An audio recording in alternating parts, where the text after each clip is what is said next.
मित्रांनो, सोशल मीडियावर सध्या एक हादरून टाकणारा व्हिडिओ चांगलाच व्हायरल झाला आहे। एका तरुणाने जंगलाच्या काठावर सेल्फी घेण्याच्या नादात स्वतःचा जीव धोक्यात घातला आहे आणि पुढच्या क्षणी त्याच्यावर भयंकर असा प्रसंग घडला आहे। एका भल्या मोठ्या वाघाने त्याच्या अंगावर झेप घातली आहे। एका क्षणात सगळं इतकं वेगानं घडलं की पाहणाऱ्यांच्याही अंगावर काटा येत आहे। मिळालेल्या माहितीनुसार हा प्रसंग एका जंगलाच्या सीमेजवळ घडला आहे। एक तरुण हरणाच्या अगदी जवळ उभा राहून मोबाईलवर व्हिडिओ शूट करत होता। त्याच्यासोबत असलेला मित्र कारमध्ये बसून हे सर्व रेकॉर्ड करत होता। हरणाच्या पाठी मागील हिरव्या झाडीतून येणारा वारा, शांत वातावरण सगळं परिपूर्ण वाटत होतं।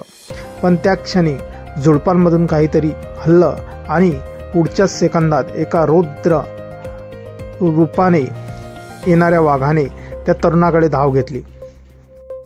वाघाचा झपाटा इतका जबरदस्त होता की पाहणाऱ्यांनाही काही समजलं नाही।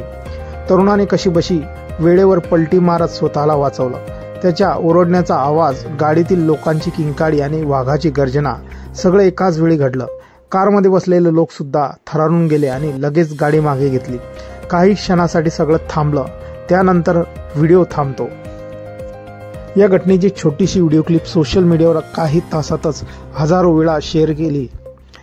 पाहणारे लोक एकच प्रश्न विचारत आहेत, फक्त एका व्हिडिओसाठी कोणी एवढा धोका का पत्करतो?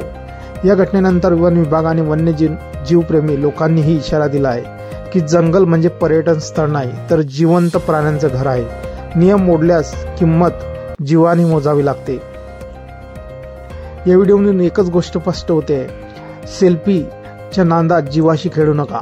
जंगलातील प्राणी शांत दिसले तरी ते क्षणात हल्ला करू शकतात। जंगलातील प्रत्येक प्राणी आपला हक्काचा परिसर सांभाळतो। अशा वेळी आपली थोडीशी चूकही जीवावर बेतू शकते। शेवटी एकच संदेश, निसर्गाचं सौंदर्य कॅमेऱ्यात नाही, अंतरात आहे। जंगलाचं सौंदर्य डोळ्यांनी पाहावं, पण त्याचं नियमांचं उल्लंघन करू नये।